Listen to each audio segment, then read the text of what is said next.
ሚካኤልንም የመላእክት አለቃ እንላለን። ገብርኤልንም የመላእክት አለቃ ነው እንላለን። ሩፋኤልንም የመላእክት አለቃ ነው እንላለን። ቆይ ትክክለኛው የመላእክት አለቃ ማን ነው? የትኛው ነው የሚበልጠው? እነግራችኋለሁ። በእርግጠኝነት ነው የምላችሁ። እናንተ እንኳን ብታውቁት በዚህ ነገር በጣም ግራ የሚጋቡ እህቶችና ወንድሞች አሏችሁ አለን። ስለዚህ በደንብ አድርጋችሁ ሼር፣ ኮፒ ሊንክ፣ ላይክ እያደረጋችሁ ለሁሉም አዳርሱልኝ ይህን ቪዲዮ። ይኸውላችሁ ብዙዎቻችሁ ግራ የምትጋቡት ሚካኤል የመላእክት አለቃ ነው ሲባል ትሰማላችሁ። ገብርኤልም የመላእክት አለቃ ነው፣ ሩፋኤልም የመላእክት አለቃ ነው ሲባል ቆይ ማን ነው ትክክለኛው አለቃ? ትክክለኛው አለቃ ማን ነው? ቆይ ማን ነው የሚበልጠው በሚለው ብዙዎች ግራ ይጋባሉ። ይኸውላችሁ የመላእክት አለቃ የሚባሉት በአጠቃላይ 10 ናቸው። ስንት አልኳችሁ? 10 ናቸው። 10ሩም ታዲያ አለቅነታቸው ለየራሳቸው ሰራዊቶች አሏቸው። ሰራዊቶች ለምሳሌ ሚካኤል የራሱ ሰራዊት አሉት። ምን የሚባሉ? ኃይላት የሚባሉ ሰራዊቶች። አንድ ልክ ለምሳሌ በአሁኑ ቋንቋ ለምሳሌ በምድራዊ ማለት ነው ክፍለ ጦር፣ አንደኛ ክፍለ ጦር ምናምን እንደሚባለው ማለት ነው። ገብርኤልም የራሱ ሰራዊቶች አሉት። ምን የሚባሉ? አርባብ የሚባሉ ሰራዊቶች አሉት። እና አለቃነቱ ገብርኤል ለአርባብ ነው። ሚካኤል ደግሞ ለኃይላት ለሚባሉት ሰራዊቶች ናቸው። ሩፋኤልም እንደዚሁ አለው። 10 ናቸው። ከ10ሮቹ አንደኛው ማን ነው? ሳጥናኤል ነው። ሳጥናኤልም የመላእክት አለቃ ነበር። ነገር ግን እሱ ሲሻር የመላእክት የአለቆች ቁጥር ስንት ሆነ? 9። ነገዱም 100 ነበር። ከ100 ወዴት ወረደ? ወደ 99 ወረደ ማለት ነው። የትኛው ነው የሚበልጠው ሲባል መበላለጥ የለም። ምክንያቱም ሁሉም ለየራሳቸው ሰራዊቶች ስላሏቸው ሚካኤል ከገብርኤል አይበልጥም፣ ገብርኤልም ከሩፋኤል ወይንም ከሚካኤል አይበልጥም። ማንኞቹም አይበላለጡም ማለት ነው። ነገር ግን ሚካኤልን ልዩ የሚያደርገው ምንድነው ካላችሁኝ፣ ሳጥናኤል የመላእክት አለቃ ነበር። እሱ ግን ሲዋረድ የሱ ሰራዊት የነበሩት አጋዕዝት ይባላሉ። የሳጥናኤል ሰራዊት ማለት ነው። የሱ ሰራዊት የነበሩት በዲያብሎስ ያላመኑት ወደ ማን ተጨመሩ? ወደ ሚካኤል ሰራዊት ተጨመሩ እና እነሱንም ጭምር ለነሱም ጭምር ሚካኤል አለቃቸው ነው ማለት ነው። 10ሩንም እንወቃቸው ንገረን የምትሉ ከሆነ ደግሞ ኢንስታግራም ከፍቻለሁ፣ በዚያውም ልንገራችሁ። ኢንስታግራሙ እየገባችሁ ሁላችሁም ፎሎ አድርጉ። እዚያ ላይ እለቅላችኋለሁ።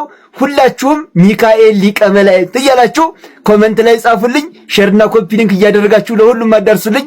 እወዳችኋለሁ። ክብር በሉልኝ። መላእክትን ብናከብራቸው ከኛ ጋር ቢሆኑ በሃይማኖት ያጸኑናል እንጂ አያላሉንም። መላእክትን ማክበራችን የእግዚአብሔርን ክብር እንገልጥበታለን። መላእክትን በማክበራችን እግዚአብሔርን እናመልካለን። መላእክትን በማክበራችን አምላካችንን እናገኛለን። አምላካቸው አምላካችን፣ ፈጣሪያቸው ፈጣሪያችን ነውና እነሱ ደግሞ በመጀመሪያው ጉባኤ ላይ ያልሳቱ ናቸው። እኛ በሚያስተው ጉባኤ በበዛበት ዓለም ላይ ስለምንኖር እንዲደግፉን መላእክት ያስፈልጉናል። ይጠብቁ ዘንድ ያዛቸዋል። መላእክቱን እንዳትሰናከል በእንቅፋት ያነሱዋል በእጆቻቸው። ከምን? ስጋዊ መውደቅን አይደለም፣ መንፈሳዊ መውደቅን ነው አብዝቶ የሚናገረው። በመንፈሳዊ መውደቅ ውስጥ እንዳንወድቅ፣ በዝሙት እንዳንወድቅ፣ በስካር እንዳንወድቅ፣ በሱሰኝነት እንዳንወድቅ፣ በመተት እንዳንወድቅ፣ በዘረኝነት እንዳንወድቅ፣ በክፋት እንዳንወድቅ፣ በተንኮል እንዳንወድቅ፣ በምቀኝነት እንዳንወድቅ፣ ውስብስብ በሆኑ ችግሮች እንዳንወድቅ ሚካኤል በእጆቹ ደግፎ ብድግ አድርጎ ያነሳናል፣ ይጠብቀናል። ጠባቂያችን መልአክ ነው። ስለዚህ እናከብረዋለን። ዳንኤልን የሚያክል ነብይ ከእግዚአብሔር ጋር በራእይ የተገለጠለት የሚናገር ከሚካኤል በቀር የሚያጽናናኝ የለም ማለት። አያችሁ፣ ያለ መላእክት መኖር አይቻልም። ብቻችንን አንችልም። መላእክቱ የእግዚአብሔር ባለሟሎች ናቸው። እግዚአብሔር እኛን ሊረዳን መላእክቱን ይጠቀማልና ይሄንን በማመን የእግዚአብሔርን ቸርነት ለብሰን ልንኖር ያስፈልጋል። እንግዲህ ይሄን ያልካልን ዘንድ መላእክት በመጽሐፍ ቅዱስ ውስጥ ያላቸውን ድርሻ ብናይ መላእክት ከሰዎች ጋር እግዚአብሔርን በማመስገን ይገለጣሉ። ሰዎችን ይራዳሉ። ኢያሱን ደግፈውታል፣ ዳንኤልን ደግፈዋል፣ እስራኤልን ደግፈዋል፣ ኤልያስን ደግፈዋል። ትልልቆቹ ነቢያት በመላእክት ተደግፈዋል። ከዚያ ውጪ ደግሞ መላእክት በመጽሐፍ ቅዱስ ከሰዎች ጋር እግዚአብሔርን ያመሰግናሉ። ሁላችንም እንደምናውቀው ጌታ በተወለደ ጊዜ ለእረኞቹ የምስራች ነገሩ አብረው የዘመሩት መላእክቱ ናቸው። ይሰብካሉ። ትንሣኤውን የሰበኩልን መላእክቱ ናቸው። ከእስር ፈተው ያወጣሉ። ጴጥሮስ በታሰረ ጊዜ እየገባ የሚያወጣው እግዚአብሔር መልአክ ነበረ። ስለዚህ መላእክቱ በልዩ ልዩ ስፍራ የሰው ልጆችን ሲያገለግሉ መጽሐፍ ላይ ይታያል። ጋር ቢሆኑ በሃይማኖት ያጸኑናል እንጂ አያላሉንም። መላእክትን ማክበራችን የእግዚአብሔርን ክብር እንገልጥበታለን። መላእክትን በማክበራችን እግዚአብሔርን እናመልካለን። መላእክትን በማክበራችን አምላካችንን እናገኛለን። አምላካቸው አምላካችን፣ ፈጣሪያቸው ፈጣሪያችን ነውና እነሱ ደግሞ በመጀመሪያው ጉባኤ ላይ ያልሳቱ ናቸው። እኛ በሚያስተው ጉባኤ በበዛበት ዓለም ላይ ስለምንኖር እንዲደግፉን መላእክት ያስፈልጉናል። ይጠብቁ ዘንድ ያዛቸዋል። መላእክቱን እንዳትሰናከል በእንቅፋት ያነሱዋል በእጆቻቸው። ከምን ስጋዊ መውደቅን አይደለም፣ መንፈሳዊ መውደቅን ነው አብዝቶ የሚናገረው። በመንፈሳዊ መውደቅ ውስጥ እንዳንወድቅ፣ በዝሙት እንዳንወድቅ፣ በስካር እንዳንወድቅ፣ በሱሰኝነት እንዳንወድቅ፣ በመተት እንዳንወድቅ፣ በዘረኝነት እንዳንወድቅ፣ በክፋት እንዳንወድቅ፣ በተንኮል እንዳንወድቅ፣ በምቀኝነት እንዳንወድቅ፣ ውስብስብ በሆኑ ችግሮች እንዳንወድቅ ሚካኤል በእጆቹ ደግፎ ብድግ አድርጎ ያነሳናል፣ ይጠብቀናል። ጠባቂያችን መልአክ ነው። ስለዚህ እናከብረዋለን። ዳንኤልን የሚያክል ነቢይ ከእግዚአብሔር ጋር በራእይ የተገለጠለት የሚናገር ከሚካኤል በቀር የሚያጽናናኝ የለም ማለት። አያችሁ፣ ያለ መላእክት መኖር አይቻልም። ብቻችንን አንችልም። መላእክቱ የእግዚአብሔር ባለሟሎች ናቸው። እግዚአብሔር እኛን ሊረዳን መላእክቱን ይጠቀማልና ይህንን በማመን የእግዚአብሔርን ቸርነት ለብሰን ልንኖር ያስፈልጋል። እንግዲህ ይህን ያህል ካልን ዘንድ መላእክት በመጽሐፍ ቅዱስ ውስጥ ያላቸውን ድርሻ ብናይ መላእክት ከሰዎች ጋር እግዚአብሔርን በማመስገን ይገለጣሉ። ሰዎችን ይራዳሉ። ኢያሱን ደግፈውታል፣ ዳንኤልን ደግፈዋል፣ እስራኤልን ደግፈዋል፣ ኤልያስን ደግፈዋል። ትልልቆቹ ነቢያት በመላእክት ተደግፈዋል። ከዚያ ውጪ ደግሞ መላእክት በመጽሐፍ ቅዱስ ከሰዎች ጋር እግዚአብሔርን ያመሰግናሉ። ሁላችንም እንደምናውቀው ጌታ በተወለደ ጊዜ ለእረኞቼ ምስራች ነገሩ አብረው የዘመሩት መላእክቱ ናቸው። ይሰብካሉ። ትንሣኤውን የሰበኩልን መላእክቱ ናቸው። ከእስር ፈተው ያወጣሉ። ጴጥሮስ በታሰረ ጊዜ እየገባ የሚያወጣው የእግዚአብሔር መልአክ ነበረ። ስለዚህ መላእክቱ በልዩ ልዩ ስፍራ የሰው ልጆችን ሲያገለግሉ መጽሐፍ ላይ ይታያል። ኧረ የሚታረዱት ታደጉት፣ የሚታረዱት ታደጓቸው። ሕፃናት ወላጅ አልባ ሆነዋል። በየጫካው በየሜዳው በየገደሉ ወድቀዋል። ወደ ፈጣሪ ጮኻሉ። ራሔል ራሔል ኢትዮጵያ አጣች፣ ራሔል ኢትዮጵያ አጣች። ኧረ ራሔል ሊሰን መድኃኔዓለም ወገኖች፣ ኧረ የምናለቅስበት ልቦና ይስጠን ወገኖች። ወዴት ነው የምንጮኸው? መሪዎቻችን ዝም አሉ። ኧረ ለማን ንጩ? ለማን ንጩ? የወገን ያለ ይላሉ። ማን ይድረስላቸው? ከሴፍ ያመለጡ በረሃብ ይሰቃያሉ። ኧረ ማን ይድረስላቸው? ወገኔ ማን ይድረስላቸው? እባካችሁ፣ ኧረ እባካችሁ እናልቅስላቸው። ኧረ እናልቅስላቸው። ሴቶቹም አብዳችኋል መቼም። እውነቴን ነው። ጨርቃችሁን እያሳጠራችሁ ራቁታችሁን ፎቶ እየተነሳችሁ ልቃላችሁ። ወንዱ አይኑን አፍጥጦ እዚያ መዋል። አሁን እኮ እንኳን ጻድቅ ወንድ ጀግና ወንድ እንኳን አናገኝም። ወደፊት ጅላጅል ነው ዝም ብሎ ማለት አልቋል። በሴት ፎቶ የነሆለለ ነው በእውነቱ ማለት ነው። ይህ እኮ ነው። አታውቁም? ሴቶች ታይተው የመወደድ ጸጋ አላቸው። የዚህ ምስጢር ደግሞ እነግራችኋለሁ የሌላ ቀን። ታይተው ነው የሚወደዱት። ለምን መሰላችሁ? አዳም ሔዋንን ስለጠላት እንጨት አብልተሽ አጠፋሽ ስላለ እዚያ በኋላ ሴትናዋን ጠበኛው ነው ሊቀሩ ሆነ። እዚያ በኋላ እግዚአብሔር ለሴት ልጅ ምን አደረጋት? ታይታ እንድትወደድ አደረጋት። ስለዚህ ሴትን እያየ ሰው ወንድ ይወዳል ማለት እና አይን ላይ መጠንቀቅ ነው። ሰምታችሁኛል? አይንህን ካልተጠነቀቅ አጥምዶ አናውዞ ይጥልሃል። ታላቁ እስክንድር የሚባለው እስክንድር 127 አገሮችን ቀጥቅጦ የገዛው እስክንድር ለወታደሮቹ የሚመክራቸው ምክር ምን ነበር መስላችሁ? በጠላት አገር ሂዳችሁ በውሃ ጥል እንዳትሸነፉ፣ በሴት እንዳትሸነፉ ነበር ያላቸው። በምንና በምን ያላቸው? በውሃ ጥምና በሴት እንዳትሸነፉ፣ ካልሆነ ትሸነፋላችሁ ነበር የሚላቸው። እና ውሃ የፈለገ ቢጠማቸው አይጠጡም። እንዲያውም 100 ወታደር ከሚያጠምደው ይልቅ አንዲት ሴት የምታጠምደው ብልሃቱ ኃይለኛ ነው። ይህን ነው ጌታ ያለ። ምንድን ነው? ዝሙትን ተጠንቀቁ፣ ምኞትን ቆርጣችሁ ጣሉ። የምናስተካከላቸው ነገሮች አሉ። አሁን በህይወታችን የመጀመሪያው ግላዊ ኦርቶዶክሳዊ ህይወታችን መስተካከል አለበት። ነዘላልነት፣ ዘልዛላነት፣ ጅልነት መቀጠል የለበትም። በየቤታችን ያለው ዝርክርክነት መቀጠል የለበትም። ጥንቅቅ ማለት ኦርቶዶክሳዊ ልብ ማፍራት ይጠይቀናል። ካልሆነ ጠባይ፣ ልማድ መላቀቅ ይጠይቀናል። አይመጥነንም አለኛ ህይወት። ክርስቲያን ነን እኛ፣ ክርስቲያን ነን። ለክርስቲያናዊ አኗኗር የማይበጅ ነገር ሁሉ እንጠርጋለን። ቤታችን አጠርገን እናወጣለን። ለምን እንኖርበታለን? የማያኖረን በግላችን መለወጥ አለብን። የሚደከመው ለኛ፣ ጉባኤ የሚዘጋጀው ለኛ፣ የሚቀደሰው የሚወደሰው ለኛ። ያልተጠቀሙ ሰው ከሆኑ ምን ውኛለሁ? ምን ውኛለሁ? አስባችሁታል? አንድ ሊቅ ምን አለ ሲተረጉም የሐዋርያው የቅዱስ ሉቃስን መጽሐፍ ወይም ግብረ ሐዋርያት ምዕራፍ 9ን ሲተረጉም ምን ይላል? ግብተ በረቀ መብረቅ ዲቤሁ ሰማይ። ድንገት በሐዋርያው ቅዱስ ጳውሎስ ለማሳደድ ሲሄድ መብረቅ ብልጭ አለበት። መብረቅ ሲመታው ወደቀ። ምን አለው እግዚአብሔር? ምርጥ ዕቃ አድርጌሃለሁ አለው። ያ መብረቅ የእግዚአብሔር ቃል ነው አለና እባክህ አቤቱ ጌታዬ ሆይ እኔም ምርጥ ዕቃ እንደሆን በመብረቅህ ቃል ምታኝ ይላል። ዕለት ዕለት መብረቅ እየወረደብን የማይሰነጥቀንና የማያወለውለን ምርጥ ዕቃ የማያደርገን ከሆነ ጥቅሙ ምንድን ነው? ጎበዝ አማኝ የመባል ጥቅሙ ምንድን ነው? ቅዱስ ነቢየ እግዚአብሔር ኢሳይያስ ምን ይላል? ዘዘራ ሆሜረ የአቱ ኢፈ 12 አቅማዳ ዘር የዘራ ገበሬ 6 አቅማዳ ካገኘ 6 የዘራ ደግሞ እንደገና 3 ካገኘ 3 የዘራ 1 ካገኘ ቁልቁል ንግድ ነው ይላል። ሕይወት ቁልቁል ንግድ ይሄዳል። ቁልቁል ንግድ፣ በጸሎቱ ቁልቁል ንግድ፣ በስርዓቱ ቁልቁል ንግድ፣ በሃይማኖቱ ቁልቁል ንግድ፣ በፈሪሃ እግዚአብሔር ቁልቁል ንግድ፣ በኦርቶዶክሳዊ ቀኖና ሕይወት ቁልቁል ንግድ፣ በቤተሰብ አኗኗር ቁልቁል ንግድ። ቁልቁል ነጋዴ መሆናችን አይበቃም። ሁሌ ማትረፍ፣ ሁሌ መጉደል እንጂ ማትረፍ አቃተን። ኦርቶዶክሳውያን ማትረፍ አለብን። በሕይወታችን ውስጣችንን እያስተካከል ወደ ላይ ከፍ እንላለን፣ እናድጋለን፣ ለሌላው እንተርፋለን። የማይተርፍ ከሆነ ግን ኦርቶዶክሳዊት አንድነት ምስጢርን የመረዳት አቅም ጠፍቶብናል ማለት ነው።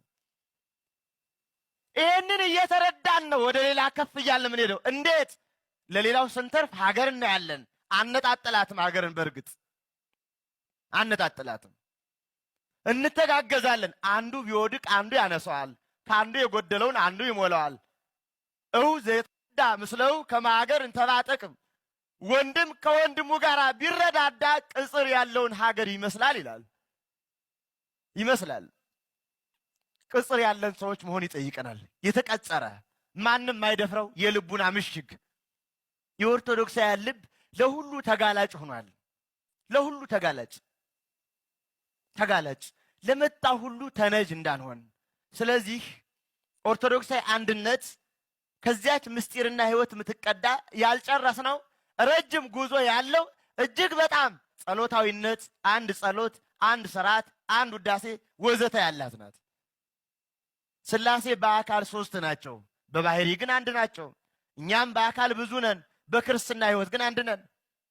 መድኃኔ ዓለም ክርስቶስ ያለንን ታስታውሳላችሁ? ካይበ መጽእ ወነሳክሙ፣ ዳግመኛ እመጣለሁ ወስዳችኋለሁ፣ ከመ ትሐልው ምስሌ፣ ከእኔ ጋር እንድትኖሩ ካለ በኋላ እኔም በእናንተ እኖራለሁ። እንዲያውም አባቴ ሆይ ለምናለሁ አለ መድኃኔ ዓለም ክርስቶስ። ትልቁን ምስጢር በፍጹማን ተገብቶ ሲነግረን ምን አለ? እኔ በአንተ እንዳለሁ አንተም በእኔ እንዳለህ እነሱም በእኛ እንዲኖሩ አለ። በሥላሴ እንድንኖር፣ እኛ በሱ እንድንኖር፣ እሱም በእኛ እንዲኖር ነው የተጠራ ነው። በዚህ ዓለም ውስጥ የሚኖር ለሊሁ ዓለሞም ወሌሉ ተድላሆም፣ ራሱን ዓለም ተድላ ርስት ያደረገ ክርስቲያን ጅል አይሆንም። በሕይወታችን ጥንቅቅ ያልነን ሥጋ ወልደ እግዚአብሔር እምንቀበል ሰዎች መሆን ይጠይቀናል። ሰምቶ መሄድ አለመራስ ነው። በእውነት የእግዚአብሔርን ቃልም ዘሩን መካን ማድረግ ነው። እግዚአብሔር አምላካችን በጎም ሁሉ ያድርግልን። ቤተ ክርስቲያን አንዲት ናት። ያችን ቤተ ክርስቲያን እኛ ነን። የትም ቦታ እኛ ነን። አንዲት ክርስትና፣ አንዲት የኦርቶዶክሳዊ ሕይወት ለሁሉም ነገር ያገባኛል የምንል ለመሆን እግዚአብሔር ልቡናችን ይክፈትልን። ይቆየን። በዚህ በአማራ ክልል ላይ ባለው ትግል እኔ የፋኖ ትግል ነው የሚል ስም የለኝ። የአማራ ህዝብ ትግል። ይሄ ትግል ደግሞ የመጣው ባለፉት 50 ዓመታት በተደረገ የፖለቲካል ናሬቲቭ አማራ በጨቋኝ ብሔር ተይዞ ወይም ማንነት ተይዞ በህገ መንግስት የታገዘ ሲስተሚክ ህግ የተዋቀረለት እና አንድን ማንነት ለይቶ ለማጥቃት በሚመስል መንገድ በተደራጀ መንገድ ባለፉት 50 ዓመታት በንግግርም በተግባርም ሲሰራ ኖር አሌ ሊባል የማይችልባቸው እጅግ ዘግናኝ ጭፍጨፋዎች ተደርገዋል። ሸዋ በጣም በተደጋጋሚ እንደምነግርህ ለኔ ሀገር ማለት ሰው ነው። መሬቱ እየተቆረሰ ብቻ ሲሄድ አይደለም ዘራፍ ብዬ የምነሳው፣ ሰውም ሲሞት ሲገደል ነው ዘራፍ ብዬ የምነሳው። አረ ጣሊያን ለ5 ዓመት ገዝቶናል ስል አማራ ላለፉት 50 ዓመታት ተጨቁኗል ከምለው ጋር ለኔ በስሌት ብዙ ርቅ አይደል። ሰው ይሄንን ያዝልኝና በቅርብ ጊዜያት እንኳን የጠቅላይ ሚኒስትር አብይ መንግስት ወደ ስልጣን ሲመጣ አማራው በጣም ደስተኛ ነበር አይደል። የጠቅላይ ሚኒስትር አብይ ኮንስቲትዩዌንሲ አማራ ክልል እስከሚመስል ድረስ አይደል እዛ እንትን አድርጎ ነበር። ያ ተስፋ ሳይውል ሳያድር ነው እንደ ጉንበን ነው የጠፋ። እንዲያውም ወደ ባክፋየር አረገ ማለት ይቻላል። ግድያው፣ አፈናው፣ ሁሉም ነገር ማረፍ ጀመረ። አጌን ያ በንግግርም በተግባርም የታገዘ አዲስ አበባ አትገባም ተባለ። አዲስ አበባን አልመተህ በአባቶችህ ስሪት በአባቶችህ ከተማ አትገባም። ነፍሰ ጡር ሴት ከደብረ ብርሃን ስትመለስ አስታውሳለሁ። ነፍሰ ጡር ሴት አዲስ አበባ ሪፈር ተብላ ልትወልድ የመጣች ሴት። ይሄ በነገራችን ላይ በጣም ሩቅ የሚመስላቸው ሰዎች አሉ። ለምሳሌ በቃ አሁን አንተ የምታውቀው አማራ የሆነ አንድ ጀነራል የእሱ እናት በዛ መንገድ ብትመጣ ትመለሳለች። እሱም ጃኬት ኮት ቀይሮ ቢመጣ አማራ ስለሚል መታወቂያው ይመለሳል። የተሰራው ግፍ ይሄ። ማዳበሪያ አጠረኝ፣ ኧረ ተው፣ እንዲህ ያለ አስተዳደር ተው፣ ግድያ በየሄድኩበት ሁሉ እየተገደልኩ ነው እየሞትኩ ነው አለ አይደል። ይሄ የጽንፈኛ የትናንትናን ስርዓት ለመመለስ ምናምን ብለው ተዘባበት። ማዳበሪያ የለኝም እና ማዳበሪያ ስጡኝ ብሎ ጅራፍ እያስጮኸ ወጣ። የጅራፍ ፖለቲካ ብለው ተዘባበት። ከነዚህ ሁሉ የትግል አማራጮች የነበሩ ሰልፎችን ታስታውሳለህ አይደል? ከዚህ በኋላ በሰላማዊ ሰልፍ አይደለም የምንወጣው ሰልፍ ይዘን ነው የምንወጣው እያሉ ሊትራሊ ወጣቶቹ ተናግረዋል። ግን ትልቁ ችግር ምን መሰለህ? አንደኛ ማጥቆር አለው ማለት ማጥቃት አለው። ሁለተኛ ደግሞ ከልብ የመነጨ አይደለም። እንደ ስርዓት ከሩቅ የመመለስ እንደ ሰነፍረኛ ከሩቅ የመመለስ ነው አጠቃላይ ጠባዩ። ከነዚህ ሁሉ በሙሉ የሰላም መንገዶችን ዘግተህበት በሙሉ ልትፈታባቸው የምትችላቸው ዋንቱ ስሪ ብለህ የምትፈታ የአማራው እንደ ኪልድ ላይክ ቺክንስ ነው ያለው እባክህ ኒውዮርክ ታይምስ። ኪልድ ላይክ በየሄድክበት እንደ ጫጩት እየታነቅክ የምትገደልበት። ለእናንተ ምስራቅ ወለጋ ውስጥ አንድ ቦታ ነው የምልህ፣ ለእናንተ ከዚህ በኋላ ጥይት አናባክንም እያሉ እጅግ በሚዘገነው ሁኔታ አማራው መሳሪያ አንስቶ የመሳሪያ ድምጽ ከጅራፍ ማስጮህ በኋላ መሳሪያ አንስቶ እንደሚዋጋ ኦር መብቱን ለማስከበር እንደሚነሳ ለ100% የቀረበ እርግጠኛ ነበርኩ። ጀስት ዋር ላይሆን ይችላል ዲፋይን ስናደርግ ልንከራከር ምናምን ይችላል። ጀስት ኮዝ ግን አለ፣ ወደ ጦርነት የሚያስገባ ጀስት ኮዝ ግን አለ። በቂና ከበቂ በላይ በቃ ምን ያልተደረገ ግፍ አለ? ዝም ብለህ ዓለም ላይ ተደረገ ብለህ የምታየው ምን ያልተደረገ ግፍ አለ? ናዚ ፈጽሞት አማራ ላይ ያልተፈጸመ ምን ግፍ አለ? ከዚህ በላይ ገፍቶህ ወደ ጦርነት የሚያስገባ ሌላ ምክንያት እንዳለ ፍጹም እርግጠኛ አይደለሁ። ሃይማኖት የሌለው መሪ ፍሬን የበጠሰ መኪና ማለት ነው። ይጋጫል፣ ይገጫል፣ መጥፎ ነው። ስለዚህ እግዚአብሔር ማነጋገር ያስፈልጋል፣ መወያየት ያስፈልጋል። እንኳን ሀገር ትዳር እንኳን ያለ እግዚአብሔር አይመራም። አንዳንዱ ሰው ቤት ገንብቶ መኪና ሲገዛ ትዳር የተሟላ ሊይዝ ይችላል። ነገር ግን ፎቅ ገንብቶ ራሱ ከፈረሰ ቤት ያለው በረንዳ ዳሪ ይሆናል። መኪና ያለው በእግር ተንከራታች ይሆናል። ቁሳቁስ ጥያቄ መልሶ ለገርል ፍሬንዱ 6 ገጽ በጦር በቀይ ምልክት ምናምን አድርጎ 6-8 ገጽ ደብዳቤ የሚጽፈው ሰውዬ እግዚአብሔር ማለት ሸክም ሆኖበት ይላል። ከዛ ደግሞ እግር ይላል። ይኸውልህ ተመልከቱ፣ እግር ብሎ ይጽፋል። እግሩ ይቆራል። አይ ግን አይቆራል። ለማንኛውም እግሩን ቁርጥማት ትንሽ ነካ ያርገውና እግር ብሎ ይጽፋል። እግዚአብሔር 5 ፊደል እኮ መጽሐፍ እንትን ብሎ ነው።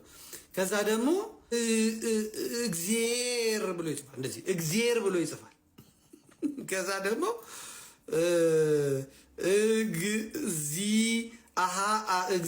እግዚአብሔር ብሎ ይጽፋል። እግዚአብሔር ብሎ ይጽፋል። እግዚአብሔር እዛ ደግሞ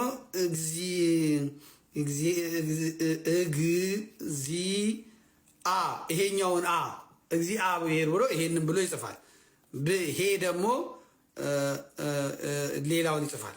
ሰላም ጤና ይስጥልኝ። በመጀመሪያ ለኢትዮጵያ ኦርቶዶክስ እምነት ተከታይ ምዕመናን እንኳን ለዓመታዊ የቅዱስ ሚካኤል በዓል ንግስ በዓል አደረሳችሁ ማለት ፈልጋለሁ።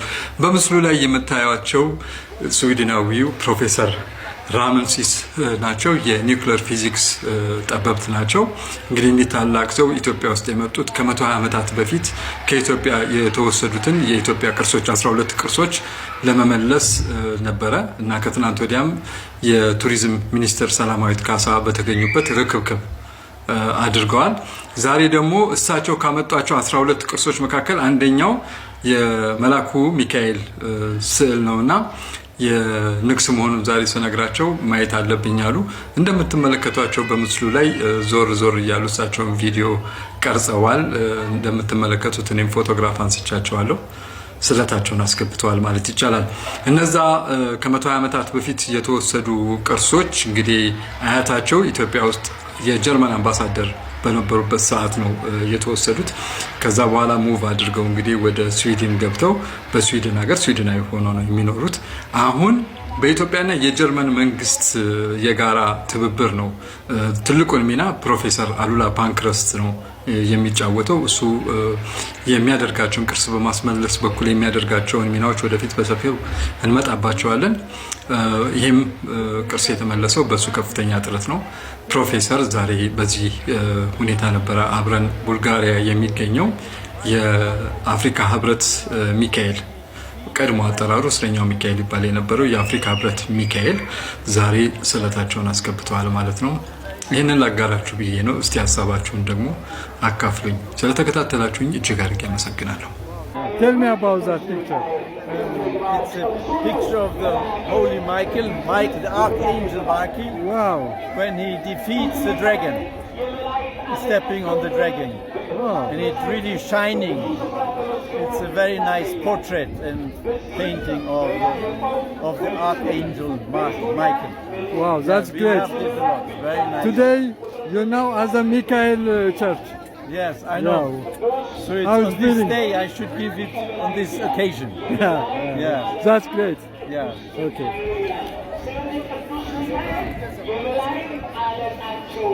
የሚገርማችሁ ከ12ቱ 120 ዓመታት በኋላ የተመለሱ ቅርሶቻችን መካከል አንደኛው የሚካኤል ምስለ ሚካኤል ነውና እሱን ያመጣልን እሱ ነው። ከዛ በኋላ ዛሬ ሚካኤል እኛ ሰፈር ንግስ ነውና እሱን ላሳየው መጥቼ ነው። በጣም ደስ ብሎታል። ፕሮፌሰር ነው እንግዲህ ዛሬ የተሰማውን ነገር ምን ትንሽ ያስተረጎምኩለት ነው።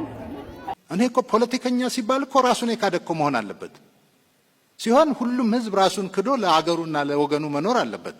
አፈጣጠራችንም እንደዛ ስለሆነ ትልቁ መጽሐፍ እኮ አዳምና ሔዋንን ከፈጠራቸው በኋላ የሚለው ምንድነው? ምድርን ተንከባከቧት ነው እንጂ ራሳችሁን ተንከባከቡ አይልም። ስለዚህ ካፈጣጠራችን ጀምሮ ለሌላው ልንኖር የተፈጠርን ሰዎች ነን። ይህ አስተሳሰብ ሊኖረን ይገባል። በተለይ ደግሞ ፖለቲካ ውስጥ ስንገባ እንደዛ እኔ በፖለቲካ ውስጥ አልፍ ያለ አውቀዋለሁ።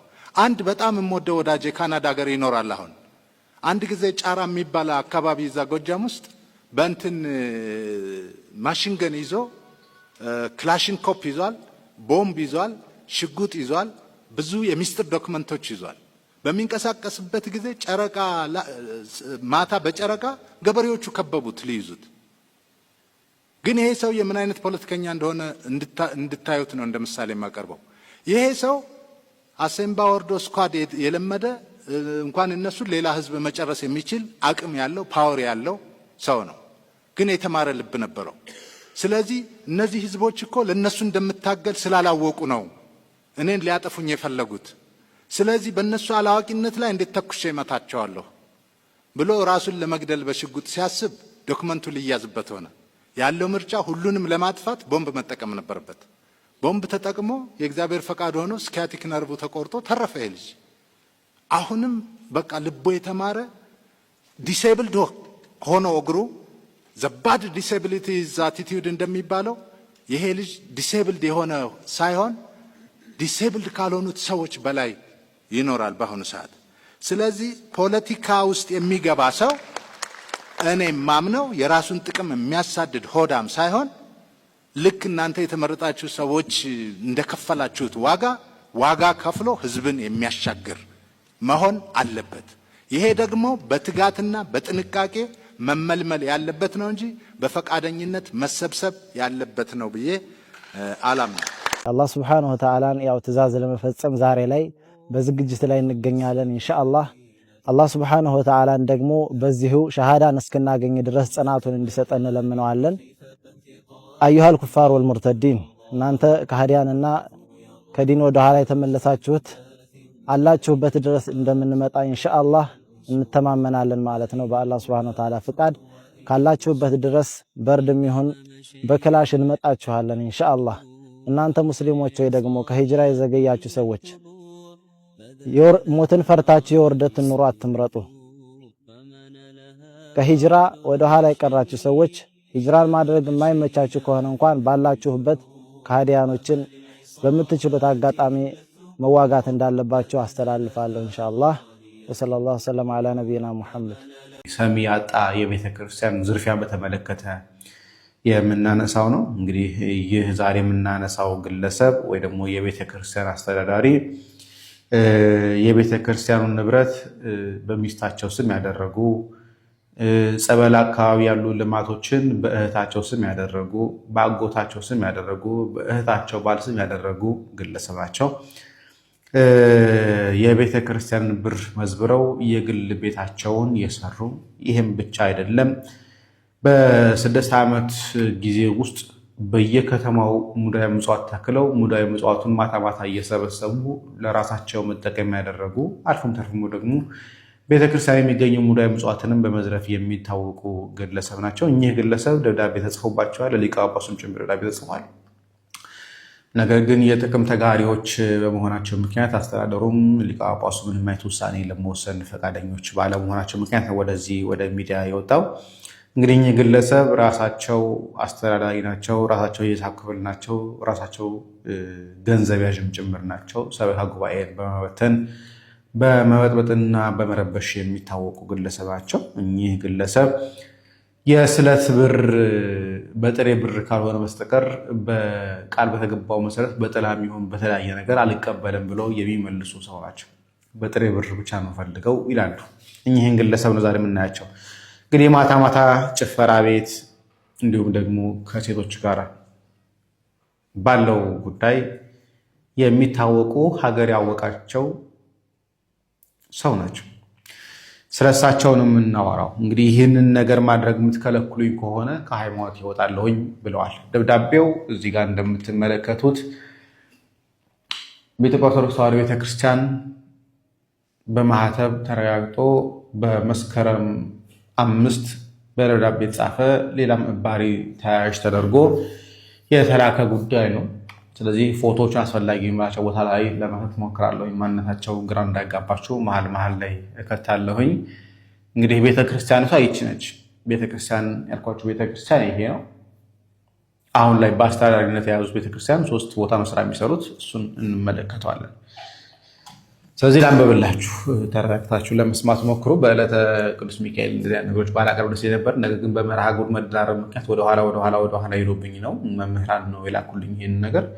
እንደዛም ሆኖ ግን በመርሃ ግብር መደራረብ ምክንያት በተለይ ከአርሲ ጋር በተገናኘ እሱ ሪፖርት በማድረግበት ሰዓት ላይ እንዳይረሳ የህዝቡን ጭሆት ስለሆነ የቤተክርስቲያን ዘረፋም ጭምር ስለሆነ ጎን ለጎን እንዳስኬደው በማለት ነው እንግዲህ ይህን ያቀረብኩላችሁ። የአርሲን ጉዳይ በኋላ መለስበታለሁ እያስባለሁኝ። ላይክ ማድረጋችሁን አትርሱ። ሰሚ ያጣው ሰሚ ያለህ የቤተ ክርስቲያን ተዘረፈች ይላል። የሰሚ ያለህ የሰው ያለህ ቤተ ክርስቲያን ተዘረፈች ይላል። ቄስ ካሳዬ በየነ ይባላሉ። እኚህ ዘራፊ ቄስ ካሳዬ በየነ ይባላሉ።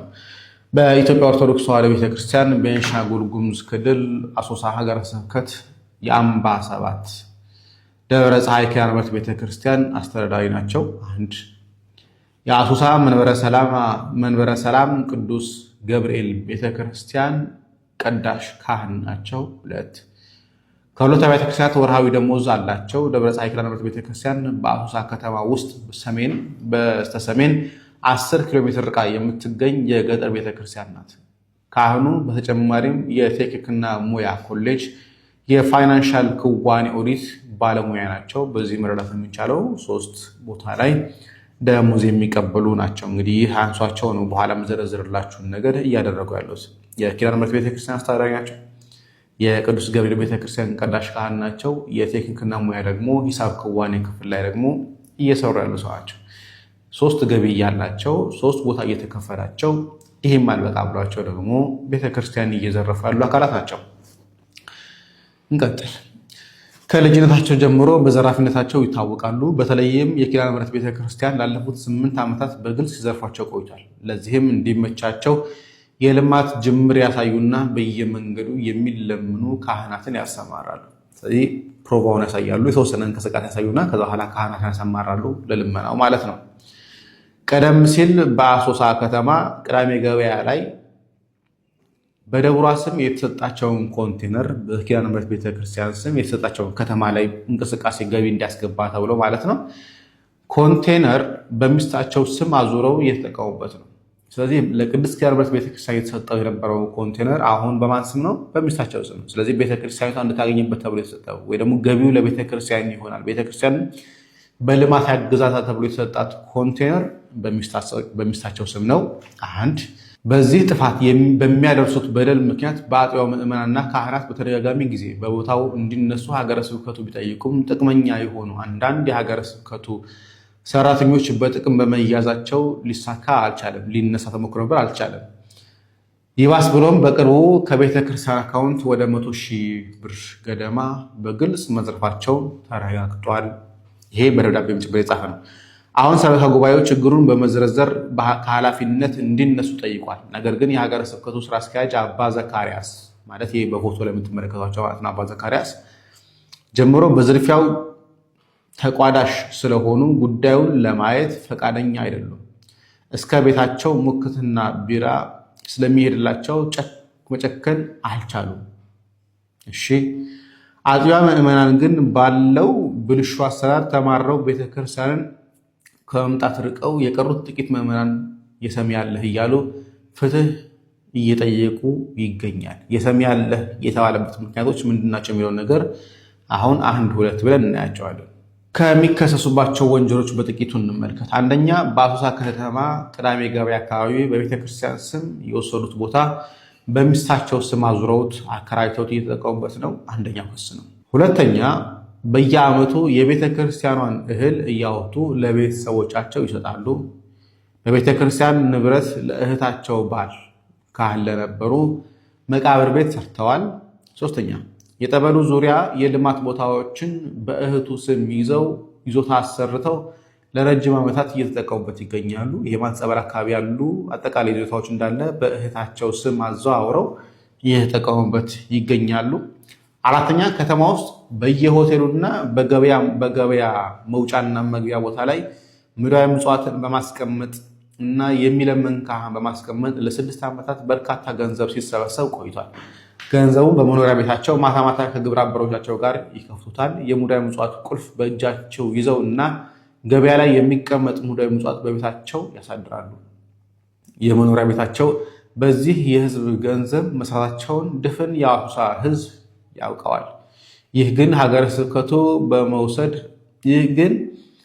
ስብከቱ በመውሰድ እርምጃ በቅርብ ጊዜ ተፈቷል። እንዳይታይ ይሄ ማለት ከሙዳየ ምጽዋት ጋር ተገናኘ ማለት ነው እንጂ ቤታቸው ረዲ ሰርተውበታል። እንዳይለምኑ ታግደዋል። ሆኖም አሁንም ቢሆን ከቤተ ክርስቲያኗ አካውንት ሳይቀር እየዘረፉ ነው። ይሄ ማለት 100,000 ብር አሁን በቅርቡ ዘርፉ የተባለው ብር ማለት ነው። ለ6 ዓመት ያህል በአሶሳ ከተማ መግቢያ መውጫ ላይ በየሆቴሉ በየመናኸሪያው የተቀመጠው ብር አለ፣ እሱ ምጽዋት አለ። እሱ ማለት ካህናትን አሰማርተዋል። ይሄ ሁሉ የሚሰበሰቡና የሚከፈተው ግን ማታ ማታ በቤታቸው የቤተ ክርስቲያኒቷ ሙዳየ ምጽዋት ቁልፍም ያለው እሳቸው ጋር 3 ስራ በተጨማሪ ነው ይሄን ሁሉ እያደረጉ ያሉት።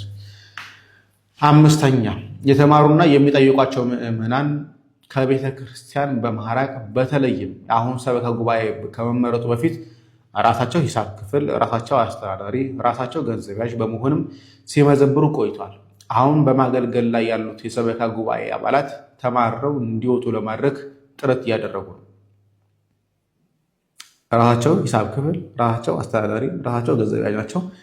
ደግሞ አልፎ ተርፎ ደግሞ ቤተክርስቲያን በእውቀቴ በጉልበቴ ለአገልግል ብለው የሚመጡ የሰበካ ጉባኤ አባላትን ደግሞ ለማባረር እያደረጉ ያሉ ጥረት ደግሞ ይሄ ነው። የኢትዮጵያ መከላከያ 40 ሚሊዮን ተተኳሽ ጠፋብኝ አለ። 40 ሚሊዮን ተተኳሽ ጠፍቶብኛልና ኤርትራ ውጊያ እንዳትከፍትብኝ እባካችሁ አማልዱኝ። የኬንያውን ፕሬዝዳንት ዊሊያም ሩቶን ወደ ክቡር ፕሬዝዳንት ኢሳያስ አፈወርቄ ለሽምግልና የኢትዮጵያ መንግስታቶች ኢትዮጵያ ኤርትራን አትወጋምና ኤርትራም ኢትዮጵያን እንዳትወጋ እባካችሁ አማልዱኝ እያሉ የኢትዮጵያ ሹማምንቶች እየጮሁ እየተማጸኑ ነው። በጂንካ በተከሰተ ወረርሽኝ አማካኝነት የጂንካው የዶክተር ቢኒያም ወላጅ አባት ተማጽኖ አቀረቡ። ይድረስ ለመንግስትና ለመላ ኢትዮጵያ ሕዝብ በቅርቡ በጂንካ ሆስፒታል ማርበርግ ቫይረስ አማካኝነት እየተከሰተ ባለው ወረርሽኝ መነሻ ከመረጃ አሰጣጥ አንጻር ከሆስፒታሉ ሜዲካል ዳይሬክተርነት የተነሳውና እገዳ የተደረገበት የዶክተር ቢኒያም ወላጅ አባት ነኝ አቶ አስራት ጌታቸው እባላለሁ ብለዋል። ዶክተር ቢኒያም ልጄ ከውልደት እስከ እድገቱ ብሎም ለከፍተኛ ትምህርት ካጠገቤ ርቆ እስኪሄድበት ድረስ ሙሉ እድገቱ ከትምህርት ቤት ውሎ ቆይታ ውጪ ያለውን ጊዜ ሁሉ በቤተ ክርስቲያን በመመላለስ ያደገ ነው። በብዙ ፈተኖች አልፎ የመጣ አንድያ ልጄ ነው ሲሉ የልጃቸውን ቅንነት ገልጸዋል። መረጃውን መናገሩ በፍጹም ቅንነት የተፈጸመ ከመሆኑን በዘለለ ለሀገር ለሕዝብ የሚጎዳ ሐሳብ ኖሮት እንዳልሆነም ተናግረዋል። ታዲያ ይህንንም በመረዳት ለልጄ ለልጃችሁ ይቅርታ በማድረግ የተሰበረ ሞራሉን እንድታነሱልኝ ሲሉ ተማጽነዋል። ሙሉ መልእክታቸውንም በእናት መረጃ የቴሌግራም ቻናል ላይም ያገኙታል። በዚህ ቫይረስ እኔ ደግሞ የምናገረው ህዝቡን ሊፈጁት ነው ብዬ ነው የምነግራችሁ። ህዝባችን ሊፈጅብን ነው። ለምን እንደምላችሁ ታውቃላችሁ? ከሰሞኑ እየተዛመተ ባለው የማርበርግ ቫይረስ ዙሪያ ግልጽነት የሌለው አካሄድ የበርካታ ሰውን ህይወት አደጋ ላይ ይጥላል ሊል መረጃ ወጣ። በጂንካ 6 ሰዎች ህይወት ማለፉን ከዘገበ ከ6 ቀናት በኋላ ጤና ሚኒስቴር ማረጋገጫ ሰጠ። አሁንም እንደ አርሲ ባሉ አካባቢዎች ህይወታቸው ያለፈ መሆኑ የጤና ባለሙያዎች እየተናገሩ ነው። መረጃው በፍጥነት ለህዝብ ይፋ ተደርጎ ሰው እንዲጠነቀቅ ማድረግ አይሻልም ይላል። በሽታው ገባባቸው በተባሉ አካባቢዎች ልየታ እስከሚደረግ ድረስ ምንም ሰው እንዳይገባና እንዳይወጣ መደረጉ መልካም ቢሆንም ይህን ክስተት ገጽታ እንዳያበላሽ በሚል መደበቁ በሰው ህይወት መቆመር ነው ብሏል። ከዚህ በታች ስማቸው የተቀመጠ ሰዎች በአርሲ ዞን አሰኮ ወረዳ ሁሉቁ ቀበሌ ውስጥ ብቻ ህይወታቸው እንዳጡ መሰረት ሚዲያ የተረጋገጡ ናቸው ይላል። አጠቃላይ የሰዎች ብዛት 11 ሰዎች ሞተዋል ነው የሚለው። አቶ አሜ ሙሳ፣ አቶ ሳኒ አህመድ፣ አቶ ኢብራሂም ሐሚዶ፣ አብዱራህማን በያን፣ መሐመድ አብዲ አብዱላ፣ ሙለታ ኢብሮ፣ ሆሴና ሙሜ፣ ህፃን መይሙና ሳና፣ ህፃን ማሪፋ ሙሐመድ፣ በጥሪያ ከማል፣ አሽረፋ አደም ሞተዋል ነው የሚለን። ከጂንካ ወደ አርሲ ይሄ አደገኛ ነው፣ በጣም አደገኛ ነው። አሰኮ ወረዳ ይቅርብ ነው አይደለም የሚገኘው። ሁሉቆ ቀበሌ ውስጥ ብቻ ነው እኒህ ሰዎች የሞቱት። ታዲያ በሽታው ከጂንካ ድንበር አልተሻገረም እንዴ? የመሰረት ክርስቶስ ፕሬዝዳንት አሁንም ከጌዎች ጋር ያለውን ግንኙነት ለማስተባበል በጣም በቃ መከራውን እያየ ነው። 45 ቀን አሜሪካ ሄዶ ሲዞር ምናምን መጣ። እነሱ ሰዎች ጋር ነው የሄድከው የሚል ጥያቄ ቀረበበት። እሱ ሳይናገር ቀረ። ከዚህ በፊት ምን ብሎ ነው የዋሸው? ግንኙነታችንን ከጌዎች ጋር አቋርጠናል አለ።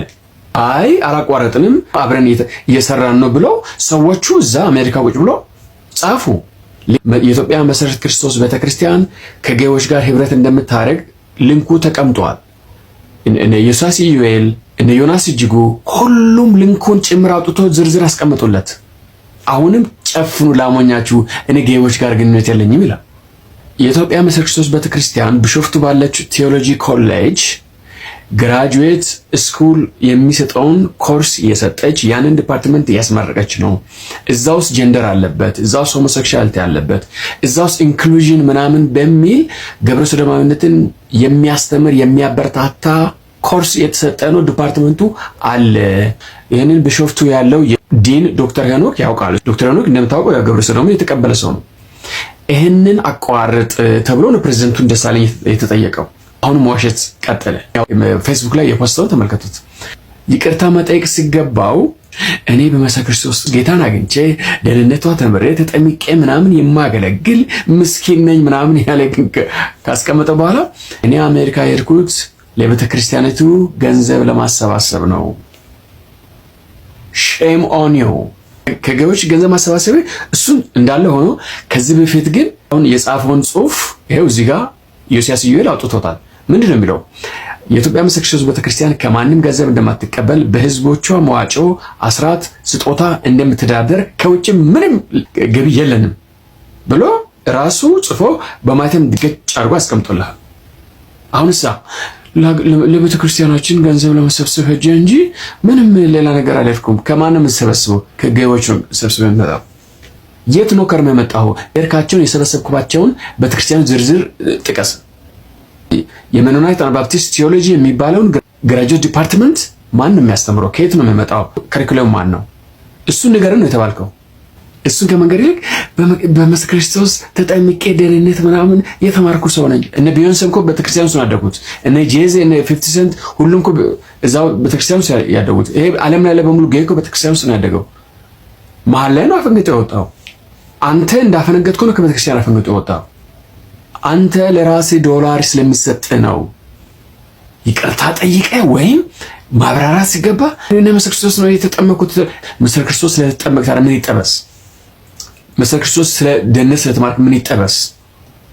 የተጠየቀውን መልስ ነው የተባልከው። ህዝቡን ጌይ አታረግም ነው እያልን ያለው ነው። አንተ ደግሞ እዚህ ነው የተጠመቁት ትላለህ። ለምን 9 ጊዜ ተጠመቀ? እኛ እሱን ይመለከታል። እኛ እኮ ያለ ነው። ለምንድን ነው ጌዮች ጋር ዶላር እየወሰድክ ከነሱ ጋር ለምንድን ነው ህብረት የምታደርገው? ሌላው ሳ ምንድን ነው? ወርልድ ሜኖናይት ኮንፈረንስ የኢትዮጵያ ምስጢር ክርስቶስ ቤተክርስቲያን አዲስ አበባ ላይ ኮንፈረንስ ታዘጋጃለች። ዓለም ላይ ያለው ጌዮች በሙሉ ሰብስበ አዲስ አበባ ላይ ኮንፈረንስ ለማስደረግ ዝግጅት አልጀመርክም? ጀምራል። እሱ ንገረን። አንተ የሜኖናይት ኮንፈረንስ ፕሬዝዳንት ለመሆን ብለህ የኢትዮጵያን ክርስቲያኖች ወደ ጌይ ህብረት ውስጥ ለምንድን ማስገባት የፈለከው? እስካሁን ድረስ የሰበሰብከው ዶላር፣ እስካሁን ድረስ ያገኘው ክብር፣ አሜሪካ ዞርክ ምናምን ዞርክ፣ በቃ አየህ አይደል? በቃ የምታይ ነገር አየህ። ለምንድን ነው በሰላም ቀረፍት የማታደርገው? ያለ መረጃ በፍጹም አልናገርም፣ በፍጹም ማለት ነው። ምንም እንትን አትበሉ። አሁን ችግር የሆነብን ምንድነው? እሱ አለላቂ በጣም አስቸገረ። ቻሌንጅ እያደረገን ያለው ምንድነው? አሁን ሀባሾቹን ጋር መጥተው እያያችሁ ነው ቪዲዮ ስንሰራ ራሱ ዋብያዎቹ ምን አልገዳይ እንደሆኑ እስካገለን እስካጨረሰ እስካላጸዳን ድረስ እስልምናችን የለም የሚል መጽሐፍቶቻቸውን እያነበቡ ነው። ሀባሾቹም ካያችሁ ዋብያዎችን የኛው ይመጣና ጂሃድ ነው ጦርነት ላይ ነው ይሉሃል ማለት ነው። እንዴት ብለህ ታስረዳለህ ይሄንን? አሁን ስንት ከጠጅ ቤት ይመጣና ቲክቶክ ላይ ይመጣል። በተቻላችሁ መጠን ጊፍት ምናምን አትስጧቸው። እንደዚህ አይነት ሰዎች ሰርተው ይብሉ፣ ከቲክቶክ ይወገዱ። ቤተሰብ እየተራበ እየተቸገረ ነው። በተለያየ ቦታ ላይ በጦርነት እየረገፉ ነው ኦርቶዶክሳውያን። እዚህ አንበሳ እያልክ ታወርድለታለህ። ከዛ ኪሱ ሞላ ሲል ኦርቶዶክስ ነው መልሶ የሚሰርበው። እነኛ በጣም ዋይዝ ናቸው። መሬት የወረደ ስራ ነው የሚሰሩት። ጌመሮች ነው ያቸው። አብዛኞቹ ቀፋይ እምነቱ ሲነካ ደንታቸው ያልሆነ ናቸው የኛዎቹ። እነኛ ፖለቲካው ላይ ያሉት ፖለቲከኞቹ እንኳን ሳይቀር እምነታቸው ትንሽ ስትነካ እንዴት እንደሚሆኑ ይኸው ሰሞኑን ነው ሁለቱን ሰንጥቀናቸዋል። ሀባሹና ዋብያን ግልጽ አድርገን ሰንጥቀናቸዋል። እያጭበረበሩ አንድ ነን በሚል እንደሚሉበትም እያሳየን ነው። ዋብዮቹ ምን ያህል እየተዘጋጁ እንደሆነ ትናንት ወዲያ ነው ትናንት የለቀቁ ቪዲዮ ቴሌግራም ላይ አይታችሁታል ብዬ አስባለሁ። ልጆች ወደ ቲክቶክም እያመጡ እየቆራረጡት አይቻለሁ። ወደ 25 ደቂቃ እዩት። በታላቅ እርድ እንመጣላችኋለን፣ እናርዳችኋለን፣ ቤታችሁን እንመጣላችኋለን እያሉ ነው እየተዘጋጁ ያሉት። እሷ ትንሿ ነች። ወደ ጨለንቆ ሐረር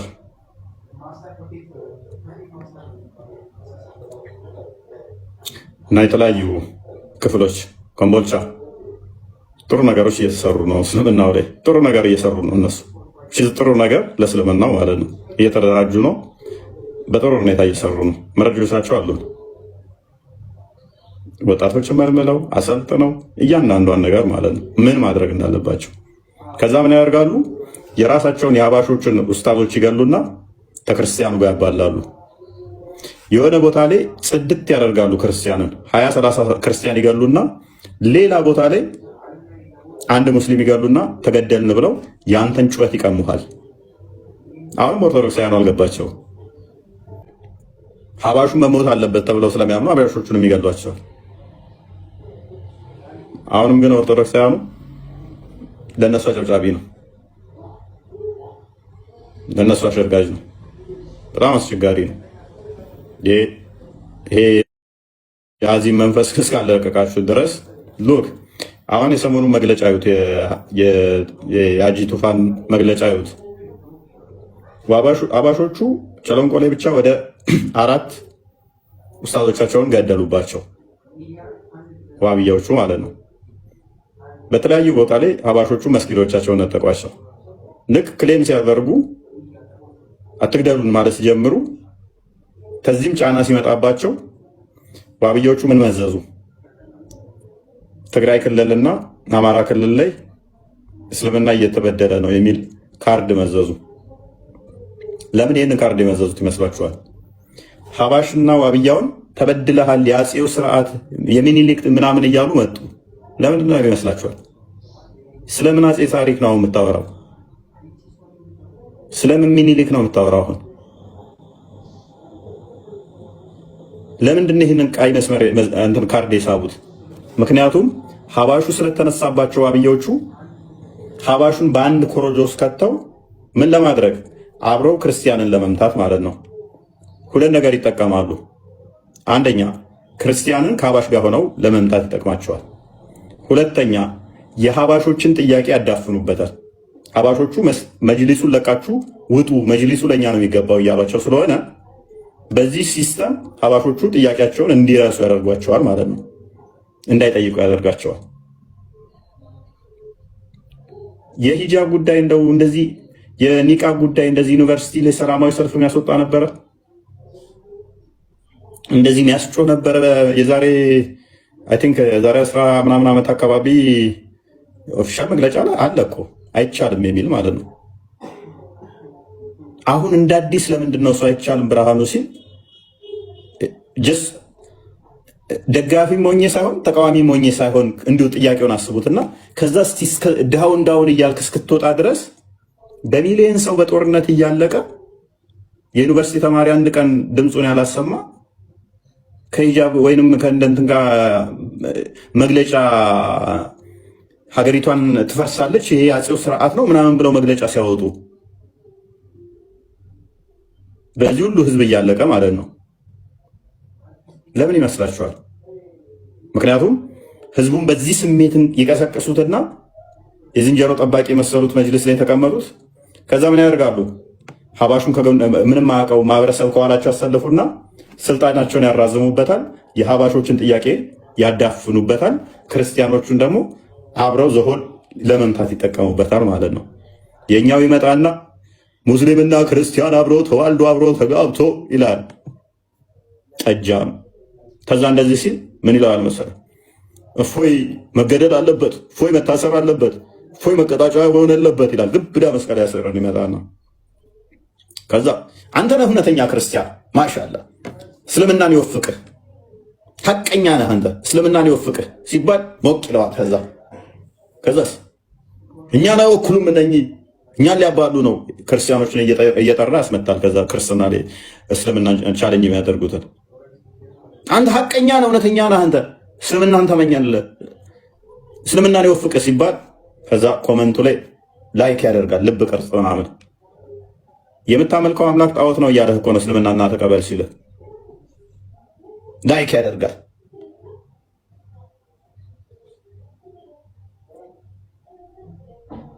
ሄድና እስኪ አንተ የነሱን ሙስሊሞች ክርስትናን እንትን ክርስቶስ ጌታ እንድትል ያርጋ አምላክ እንድትል ያርግህ በለው። ከዛ ልብ ቅርጽ ሲያደርግልህ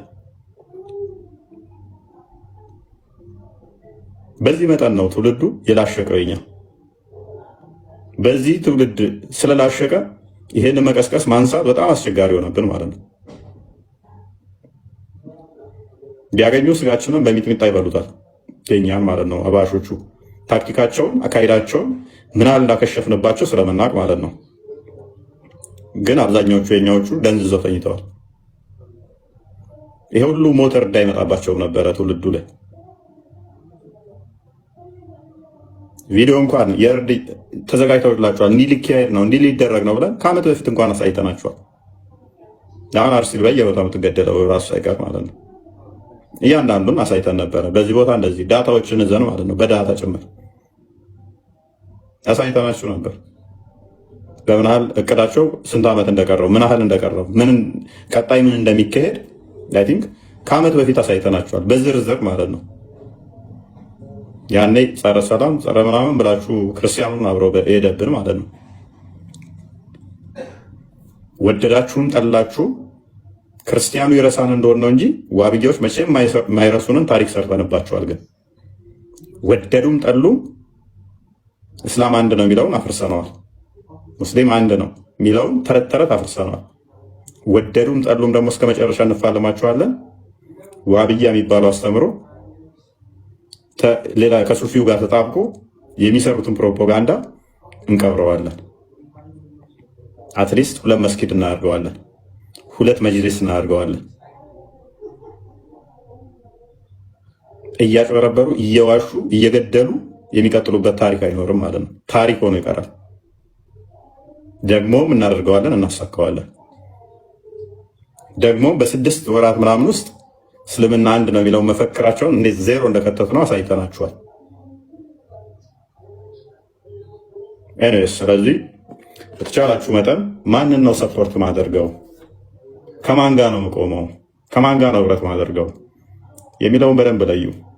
ለሃይማኖታችሁ ያልሆነ ለምናችሁም አይሆናችሁም። በቃ ለሃይማኖት ካልሆነ ለወዳ እንዴት እድሜ ልክን ታድራለህ? ፈረስ አትሁን። እንደ ፈረስ ጋሪ በቃ ዝም ብለህ ተጭነህ ዝም ብለህ አትሂድ። የሆነ ነገር ጭነው አትሂድ። ዝም ብለህ ተጭናችሁ ዝም ብላችሁ አትሂዱ። ስለዚህ በደንብ ጠንቅቃችሁ ማወቅ ነው። ጠንቅቃ በደንብ ስታቅ፣ በደንብ ሲገባ፣ በደንብ ስትረዳ ታፍርበትን ነገር አትናገር። ያው በተለያዩ መረጃዎች ከብዙ ሰው ጋር ተጋጭቻለሁ። በቃ የሆነ ወይም አንዳንዴ ዝምታም ጥሩ ነው። ካላወቃችሁ ዝም ማለትም ጥሩ ነው። ምክንያቱም እናንተ ክፍተት በፈጠራችሁ ቁጥር ምንድነው እየተፈጠረብን ያለው?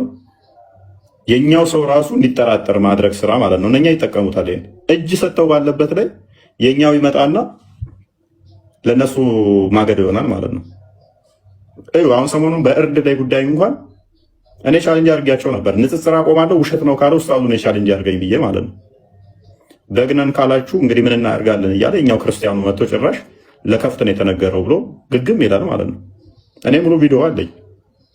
ሙስሊሞቹን ቆርጠውታል፣ ክርስቲያኖቹን ቆርጠውታል። አክቹዋሊ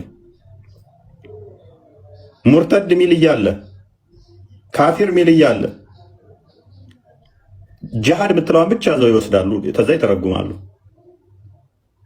በእሳት አታቃጥለው በሴፍ ቅላው የሚል ቃል ተቆርጦ ወጥቷል። ሙሉ ቪዲዮ አለኝ እኔ ያልተቆረጠው።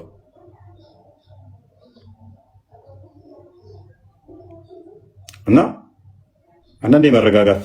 ከዛ ያችን ለማደስ ኡስታዙ ምን አደረገ? ሌላ ቪዲዮ ሰራ። ምን ሚል? እንስሳትን ስታርዱ በደንብ ሳሉ የሚል ቪዲዮ ሰራ። ከዛ እሱን አራገቡት ተኛዎቹ። 2 የተለያየ ቪዲዮ ማለት ነው።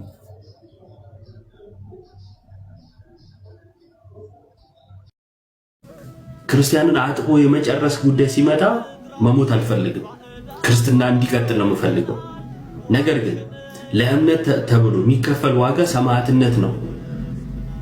ባልሆነ መንገድ የሚኬድ ማለት ባልሆነ መንገድ ሲሆን ደግሞ ሰማዕትነት ሊሆን አይችልም። ምን እያልኳችሁ ነው? ተስፋ አንቆርጥም፣ አትቁረጡ።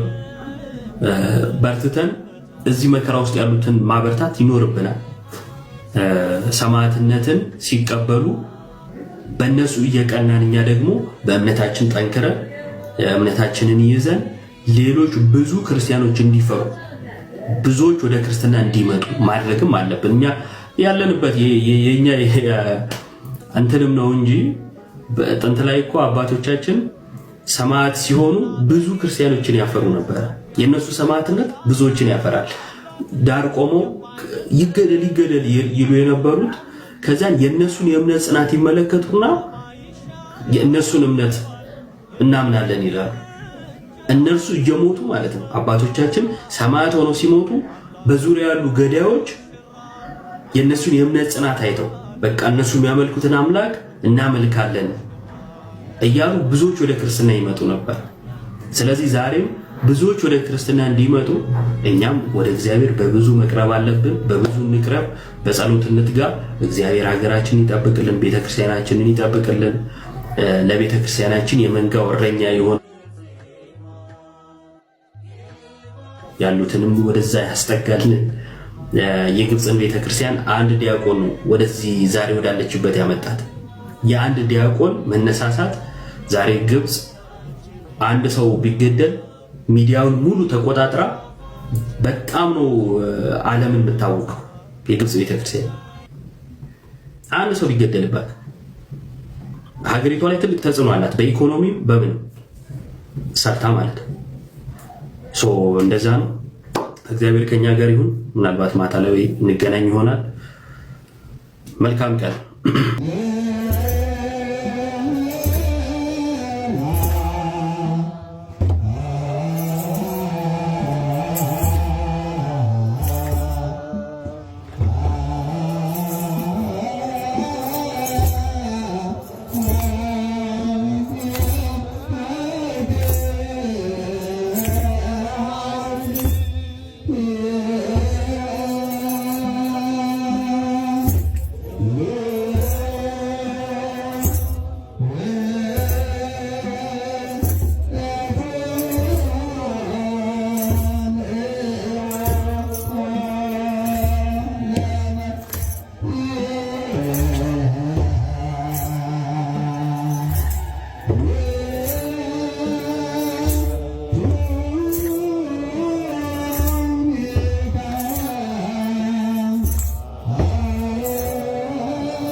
No.